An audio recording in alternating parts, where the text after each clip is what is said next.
देखिए green TV YouTube पर भी, बस सब्सक्राइब करें और बेल आइकन दबाएं। नमस्कार दोस्तों, स्वागत है आपका किसान बुलेटिन में और मैं हूं आपके साथ पारुल यादव। खेती किसानी और ग्रामीण भारत की बड़ी हेडलाइंस पर नजर डालेंगे, लेकिन उससे पहले मैं आपको बताना चाहूंगी कि जैविक किसानों के लिए एक सुनहरा अवसर ऑर्गेनिक इंडिया लाया है धरती मित्र पुरस्कार 2021। पूरी जानकारी पाने के लिए और आवेदन पत्र डाउनलोड करने के लिए आप डिस्क्रिप्शन बॉक्स में दिए गए लिंक पर जाकर क्लिक करें। तो चलिए अब नजर डालते हैं आज की बड़ी हेडलाइंस पर। ज्यादा पानी से 22 एकड़ जमीन में धान की फसल हुई क्षतिग्रस्त, किसानों ने की मुआवजे की मांग। कृषि क्षेत्र में योगदान देने वाले पूर्वोत्तर के जनजातीय किसान हुए सम्मानित, दिया गया plant genome saviour farmer recognition award. पान की खेती के लिए दुनिया भर में फेमस है महोबा, सरकार ने किसानों को दिया एक और तोहफा। महाराष्ट्र में भंडारा जिले में नहर के पानी से 22 एकड़ जमीन में धान की फसलें बर्बाद हो गई हैं। खेतों में नहर का पानी घुसने से सारी फसलें पूरी तरह से सड़ चुकी हैं, जिससे जिले के कई किसानों को लाखों रुपयों का नुकसान हुआ है। भंडारा जिले के लखनी तालुका के विभिन्न हिस्सों में नहरों का निर्माण पिछले कई सालों से धीमी गति से चल रहा है। इस काम के लिए ठेका देने वाले कंपनी की ओर से अचानक पानी छोड़े जाने से कई जिलों की फसलें बर्बाद हो गई हैं। 22 एकड़ जमीन पर धान की फसल का नुकसान होने से किसानों में भारी आक्रोश है। किसानों ने ठेकेदार से मुआवजे की मांग तो की है, लेकिन मुआवजा कब दिया जाएगा इस पर ध्यान नहीं दिया जा रहा है। दरअसल लखनी तालुका में पिछले कई साल से बांध का काम चल रहा है, जिसके निर्माण कार्य शुरू करने के लिए नहर में पानी छोड़ा गया था। निर्माण कार्य शुरू करने के लिए पानी छोड़े जाने से कोलारा और आसपास के इलाकों के खेतों में पानी भर गया। बता दें कि कुछ दिन पहले नासिक जिले की इंगतपुरी में बेमौसम बरसात की वजह से किसान के 4 एकड़ जमीन में धान की फसल पूरी तरह से बर्बाद हो गई थी, जिससे किसान को 3 लाख रुपए का नुकसान हुआ है। किसानों का कहना है कि अब न सिर्फ फसल की गुणवत्ता खराब होगी, बल्कि उसे खेत से निकालने की लागत भी बढ़ जाएगी। देश के कृषि क्षेत्र को बेहतर बनाने में देश का हर किसान अपना योगदान दे रहा है और इसे और बेहतर करने की एक कोशिश कर रहा है। देश के कई ऐसे किसान हैं जो पुरानी प्रजाति या फिर देसी प्रजाति के पौधों को बचाने में भी लगे हुए हैं, जो लंबे समय से पौधों की कृषि जैव विविधता संरक्षण कर रहे हैं। इस बार ऐसे ही किसानों को कृषि क्षेत्र में उनके योगदान के लिए केंद्र सरकार ने कार्बी जनजाति के धोसुरी एग्रील किसान सहकारी समिति को plant genome saviour community award और डिमासा जनजाति के बोलोरम सोरोंगसा को plant genome saviour farmer recognition award से सम्मानित किया है। ये पहली बार है कि पूर्वोत्तर में 2 जातीय जनजातियों के किसानों ने 2 श्रेणियों में राष्ट्रीय सम्मान हासिल किया है। पौधों की कृषि जैव विविधता के संरक्षण के लिए एक लंबे ट्रैक रिकॉर्ड वाले किसानों, कृषि समुदाय आधारित संगठनों के समुदाय से प्राप्त आवेदनों के आधार पर ये पुरस्कार दिया जाता है।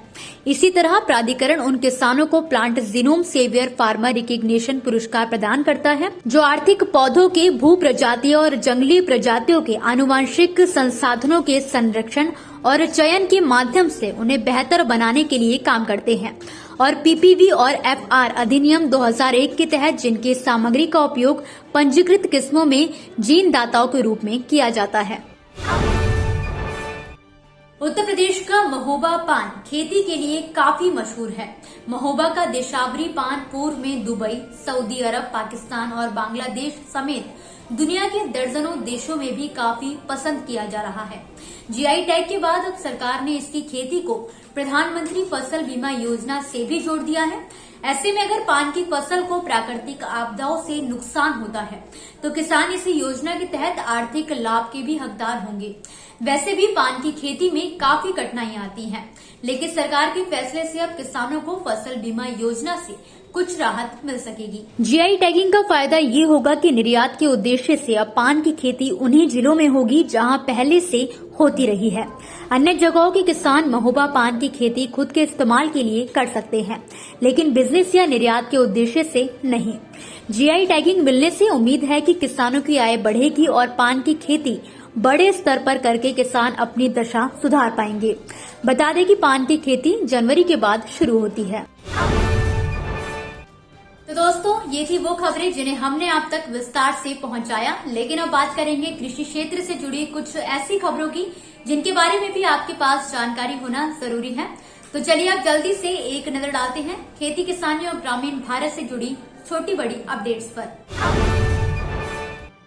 प्रधानमंत्री किसान सम्मान निधि योजना में सरकार ने बड़ा बदलाव किया है। अब आपको राशन कार्ड के बिना किश्तों का पैसा नहीं मिलेगा। बता दें कि इस योजना के तहत अब किसानों की जो भी नई रजिस्ट्रेशन होंगी उनके लिए राशन कार्ड अनिवार्य किया गया है। राशन कार्ड का नंबर देने के बाद में ही आपको या फिर आपके परिवार वालों को इस योजना का फायदा मिल सकेगा।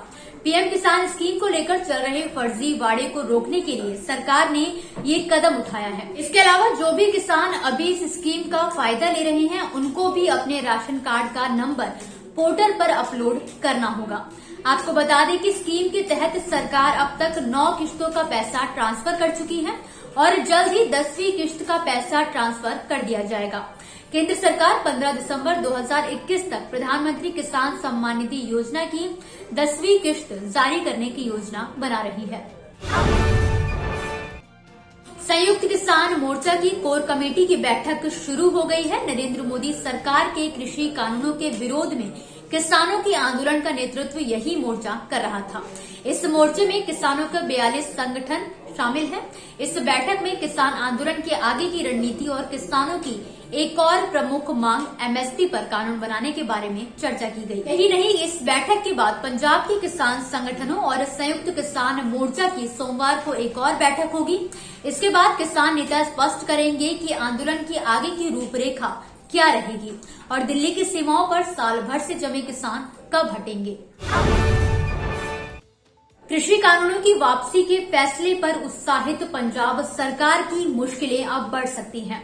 फिरोजपुर में किसान मजदूर संघर्ष कमेटी के महासचिव सरवन सिंह पंधेर ने कहा है कि पंजाब सरकार के खिलाफ 13 दिसंबर से 2 दिनों का रेल रोको आंदोलन शुरू किया जाएगा। ये आंदोलन किसान मजदूरों का कर्ज माफ कराने, पहले स्वीकार की मांगे लागू करवाने, शहीद किसानों के परिवार सदस्यों को नौकरी दिलवाने और चुनाव वादों से मुकरने के खिलाफ किया जाएगा।